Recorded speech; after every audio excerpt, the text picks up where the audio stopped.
ઓમ નમો નારાયણ. હું અરુણાબેન પી ગોસ્વામી સુરતથી તમારું સ્વાગત કરું છું અરુસ કિચનમાં. તો આજે આપણે બનાવશું મિક્સ હલવો દૂધી ગાજર ને બીટનો. તો એના સારું આપણે આ બે દૂધી લીધી છે અને આ ગાજર. તો આને આપણે આ રીતે ટુકડા કરીને લીધા છે. તો ગાજર આપણે લીધા છે 1 કિલો જેટલા અને બીટ તો 4 બીટ આપણે આ રીતે કાપીને લીધા છે અને 250 ગ્રામ માવો લીધો છે, મોરો માવો, અને 1 કપ ખાંડ. તો ખાંડ તમે તમારા ટેસ્ટના હિસાબે વધારે ઓછી કરી શકો.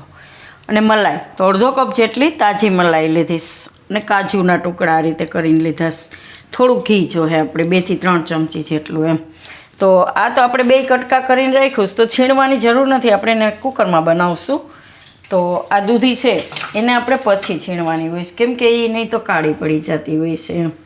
તો દૂધી આપણે એ રીતે છાલ કાઢીને એના ટુકડા કરી લેવું. જે રીતે ગાજરને બીટના ટુકડા કર્યા એ રીતે દૂધીના ટુકડા કરી લેવું. તો શું થાય, ઘણીવાર એવું થતું હોય કે ગાજરનો હલવો તો બધાય ખાતા હોય, છોકરા હોય ખાય, બધાય ખાય, પણ આ દૂધી અને મેઇન તો બીટ, તો બીટનો હલવો બધાય ન ખાતા હોય. તો આ રીતે મિક્સ કરીએ બધુંય તો ખાહે છોકરા હોય એમ. તો આપણે દૂધીને છાલ કાઢીને ટુકડા કરી લેવું. તો દૂધી આપણે આ રીતે ટુકડા કરી લીધા છે. હવે આ કુકર લીધું, ગેસ ચાલુ કરશું અને આમાં આપણે ઘી નાખીશું 2 ચમચી જેટલું.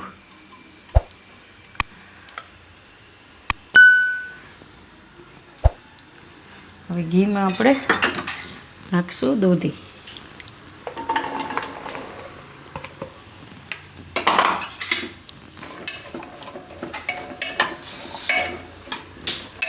અને ગાજર.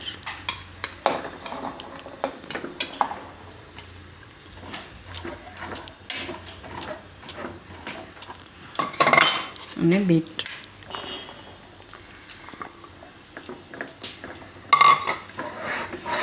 આને થોડીક વાર આમાં પાકવા દેવું, ઘીમાં શેકાવા દેવું, વચ્ચે વચ્ચે હલાવી લેવું, આ રીતે મિક્સ કરતા જાઉં.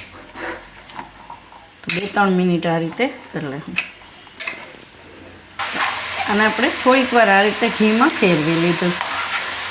તો હવે આપણે એમાં નાખી દેવું મલાઈ.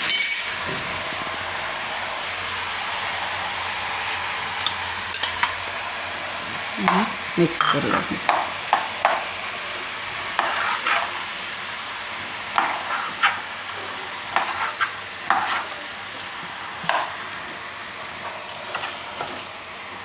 આ પાકવા માંડે એટલે બેસી જાય, એટલે કુકરમાં હમાઈ જાય બધું. હવે માવો નાખી દેવું. તો માવો એ આપણે મિક્સ કરી લેવું આમાં.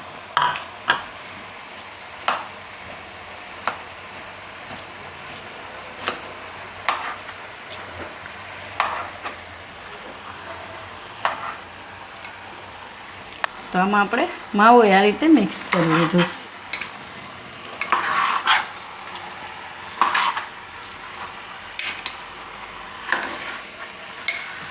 હવે એમાં ખાંડ નાખી દઈએ આપણે.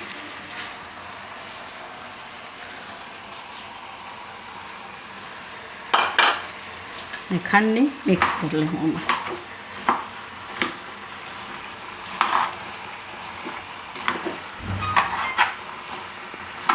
અને કાજુ નાખી દેવું.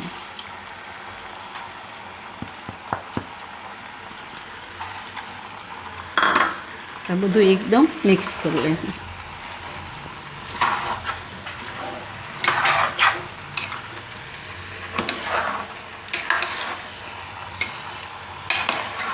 થોડીક વાર ખાંડ ઓગળે ત્યાં સુધી આને આમ પાકવા દેવું, વચ્ચે વચ્ચે હલાવી લેવું.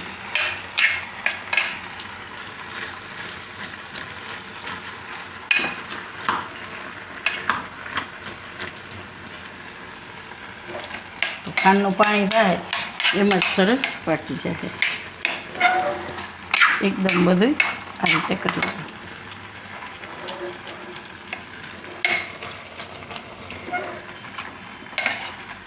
તો હવે આપણે આમાં કુકરનું ઢાંકણું બંધ કરી દેવું અને આમાં આપણે 5 થી 6 વિસલ થવા દેવું, કેમ કે આપણે છીણીને નથી નાખ્યું, આમાં કટકા કરીને નાખ્યા છે, એટલે થોડીક વાર લાગીને પાકતા, એટલે 5 થી 6 વિસલ જેવું થવા દેવું.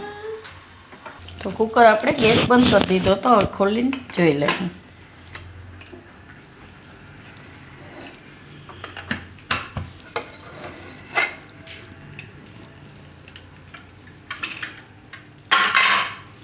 હવે ગેસ ચાલુ કરી દઉં અને આપણે મિક્સ કરી લઉં.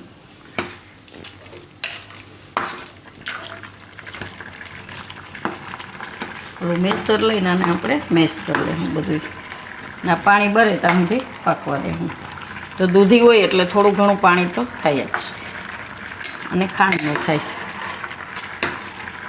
આને પકાવી લઈશું આપણે. આને આપણે પકાવી લઈશું ફૂલ ગેસ રાખીને જ. વચ્ચે વચ્ચે આ રીતે દબાવતા જાઉં એટલે બધું એકદમ એકરસ થઈ જાય એમ.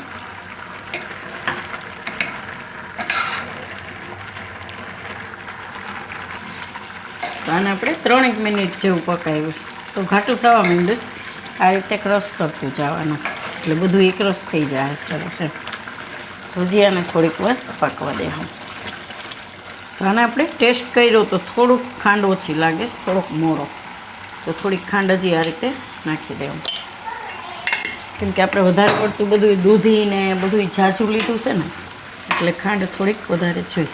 કે કલરથી જ ખબર પડી જાય કે આમાં ખાંડ ઓછી લાગે છે. જો કલર ચેન્જ થઈ ગયો એટલે મોરો ન ભાવે એમ. હવે થોડીક વાર પકાવી લઈશું. તો આને આપણે પકાવી લીધો થોડીક વાર. આ રીતનો એક રસ થઈ જવો જોઈએ એમ.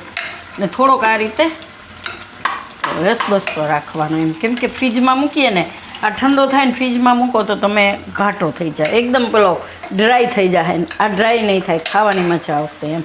આ રીતનો હશે તો ગેસ બંધ કરી દે હું ને ઉતારી દે હું.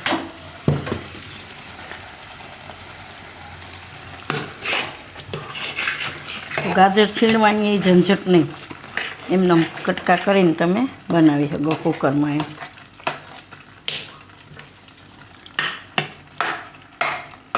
તો આને કાઢી લેવું આપણે.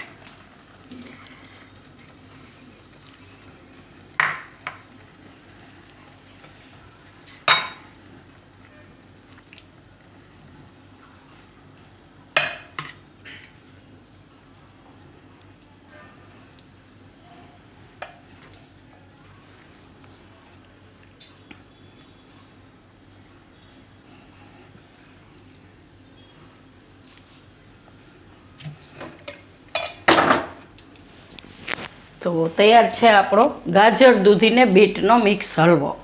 તો જો તમને મારી આ રેસીપી પસંદ આવી હોય તેને લાઈક કરજો, શેર કરજો અને મારી ચેનલને સબસ્ક્રાઈબ કરજો અને બેલ આઇકન દબાવવાનું ના ભૂલતા.